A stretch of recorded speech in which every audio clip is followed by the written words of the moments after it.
Oh boy, do we have a funky story today. Thanks for tuning in to another video on ForgottenWeapons.com. I'm Ian McCollum, and I'm here today at Morphy's with one of Gordon Ingram's battle rifles. This is the 308 version of what would have been called the Westarm in commercial sales, or in 7.62x39, it would have been the SAM-1 in Somali military service, of all things and places. And this story, well, it's Gordon Ingram. In the 1960s, Ingram worked for a company for a man named Juan Erquiaga, who was doing a bunch of stuff. Among other things, he was actually building M1 Garand sort of rifles that were magazine fed. I actually have a video on one of those if you're interested in it. It may have been that got Gordon Ingram, got his attention onto, there's a market for military style, full power military cartridge rifles. And when Erquiaga's business went bust, he actually went and talked to Winchester briefly about making a military version of the Winchester Model 100, which would have been an interesting gun, albeit probably obsolescent before it was even put into production. At any rate, Winchester turned him down. This idea would come back to Ingram 10 years later in the 1970s, and the design that he had in mind is basically an M1 Carbine scaled up with a long stroke gas piston instead of that gas tappet that the M1 Carbine used. And that's really it in a nutshell. We'll take this apart in a minute. He shopped this idea around, but he had trouble finding investors, finding places to build it, and ultimately got the idea to go check out Armory San Cristobal in the Dominican Republic. Primarily notable for having produced the San Cristobal carbines under the direction of Paul Curai, an expat Hungarian designer who had designed some really interesting submachine guns for SIG. Came over. He was a big fan of lever delayed blowback systems and designed the lever delayed blowback 30 carbine in the Dominican Republic. Well, by the time Gordon Ingram gets down there, which is 1978, the factory's basically mothballed. They've stopped production. Most of the European workers have dispersed. The Dominican workers have settled into new jobs.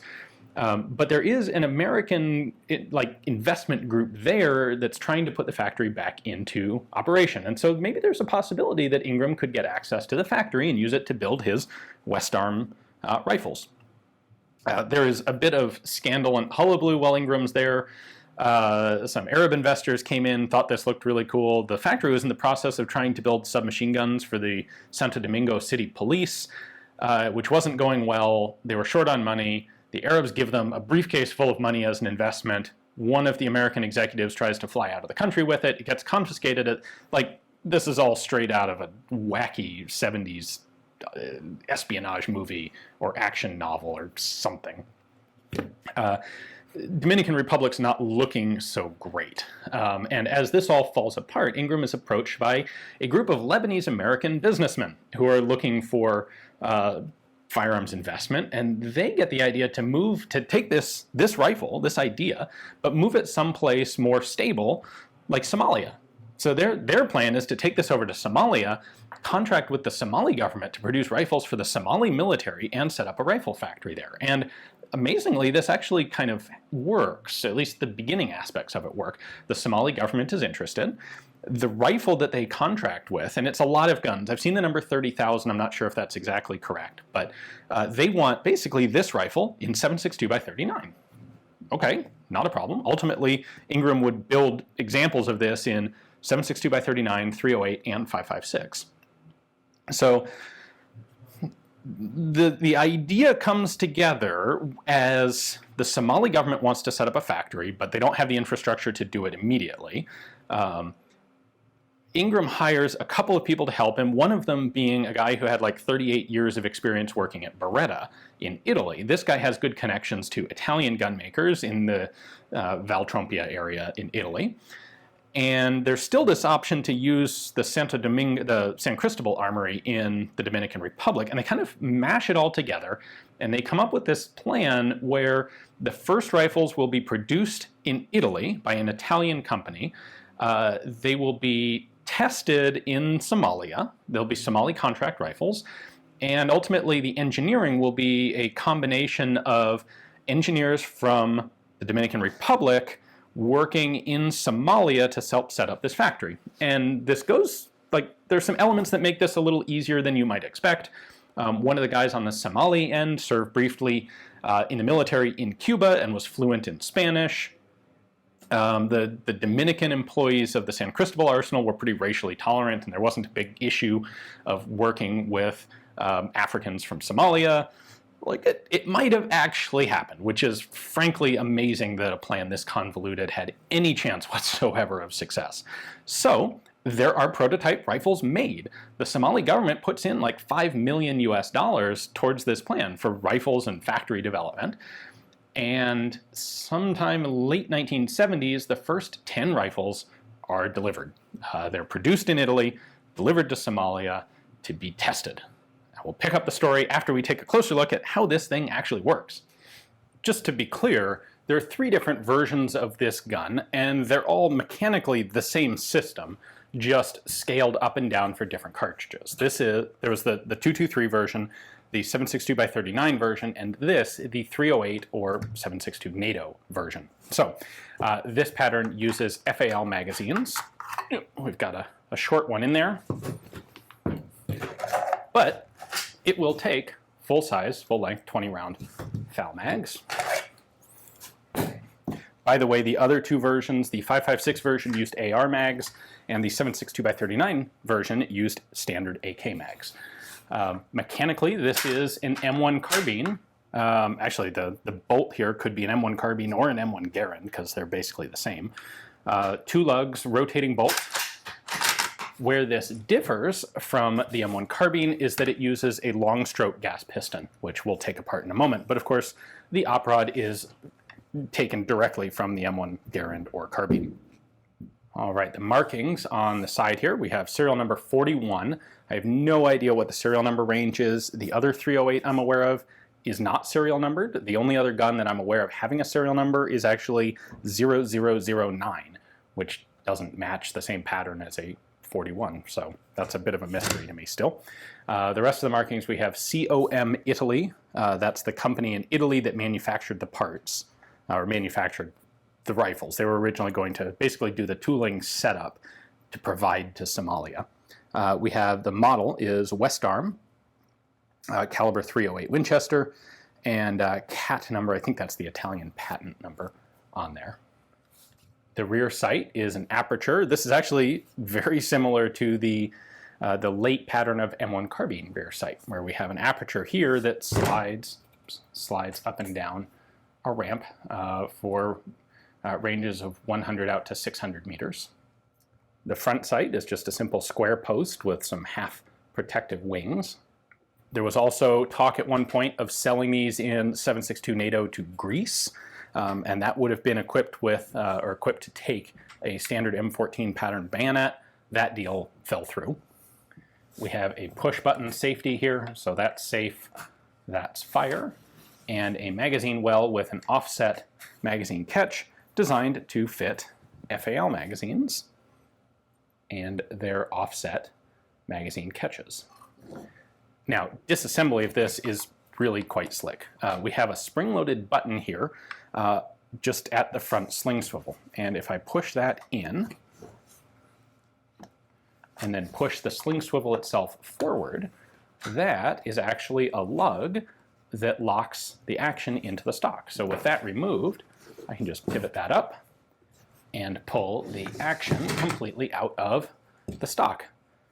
We have these 2 lugs here at the back of the action that lock under a metal lug right there in the stock. Again, very reminiscent of the M1 Carbine. Once we are at this point, we can take off the trigger assembly housing by just pushing that pin out. That comes out, and then the trigger assembly slides forward. So there's a pair of grooves that hold it in place there inside this lug, and then that pin keeps it from moving. And then the pin can be fairly loose, as you saw, because it's retained by the stock. When this gun's in the stock, the pin's got nowhere to go. Fire control group in there is very simple. These, as they would have been produced for Somalia and for any other military contract, would have been select fire guns. The ones that I'm aware of in the US are all semi-auto, including this one.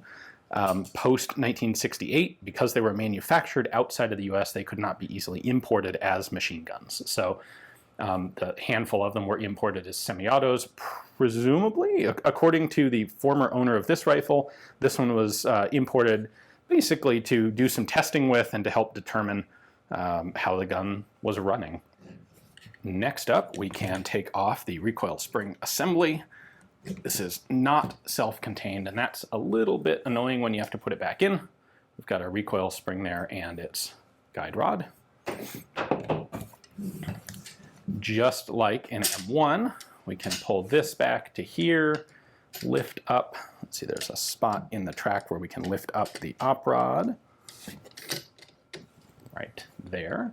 So then I can pull the op rod off. Notice on this, we have a piston head here. Here's the gas block. Here's the lug for disassembly, gas tube. And then that sits right in there. And then lastly, we can take the bolt out. There we go.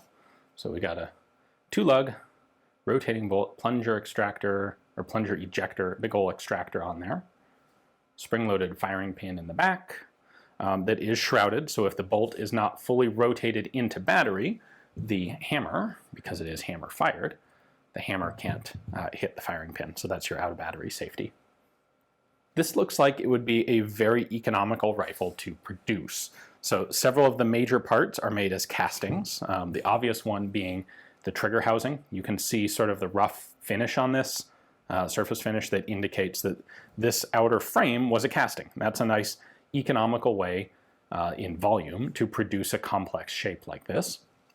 I think the operating rod was also a casting, but then welded onto the gas piston, real obviously there, rather than make a complex single part like the M1's op rod was.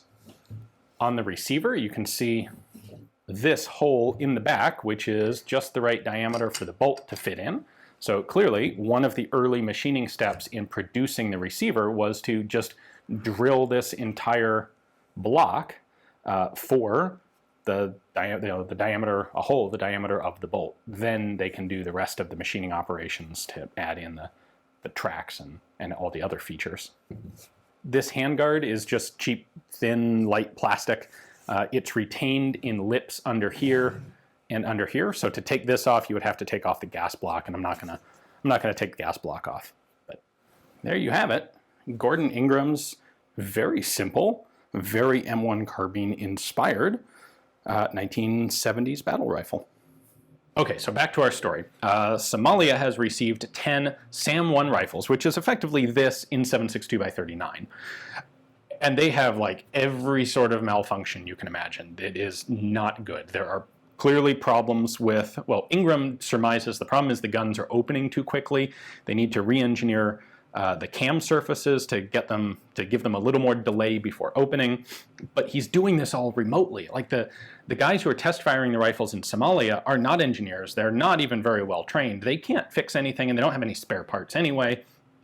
So they're supposed to write down what malfunctions they have, and then they'll like fax them to Gordon Ingram, who's going to be either in the UK or the US, depending on what he's doing at the time. And he will try to figure out what the problem is, come up with a fix, and send it back. This goes as well as you might expect it to, which is to say it's a complete disaster. The Somali government gets really pissed because they have paid $5 million for 10 rifles that don't work. Ingram is informed at one point that defrauding the Somali government is a capital offense in Somalia. Gordon Ingram never returns to Somalia. He maintains that none of this was, there was no corruption or mismanagement on his part. There are like 3 other companies that are involved in making all this nonsense happen. And Ingram suspects that one of the other companies and some of the Somali government officials basically siphoned all the money off and spent it. The deal completely falls apart. And what that left was just a handful of basically prototype rifles that had been built as proof of concept guns, as marketing guns, as test guns. And this is one of them. So I'm aware of one other semi-auto 308 caliber one. I know all three calibers were actually made. I've actually seen examples of all three. So they are out there, just in extremely small numbers. The gun clearly needs some refinement. It never got through that initial sort of field testing rollout in Somalia that's an essential component of finalizing any firearms design. And it fell apart at that point. There was never any other substantive contract. There was actually talk as late as the mid-1990s about producing these in Bolivia for the Bolivian army. That also fell apart. Gordon Ingram didn't have a lot of luck with this rifle. So despite the fact that it didn't fully get developed, it's a really interesting gun to me in that it's extremely simple. Yes, it's largely a copy of the M1 Carbine in many ways, but I think it's taking the M1 Carbine and perhaps even simplifying it a bit more and putting it in a modern caliber, which is an interesting concept. As a combat rifle, this was obsolete / obsolescent the moment it was designed. Just the wide open top, the M1 Garand M1 Carbine style open receiver with exposed locking lugs is not going to pass modern reliability tests had it even gotten to that point. But it's a cool rifle. Anyone who's into the classic wood and steel 1950s battle rifles will be right at home with something like this. So hopefully you guys enjoyed the video. Thanks for watching.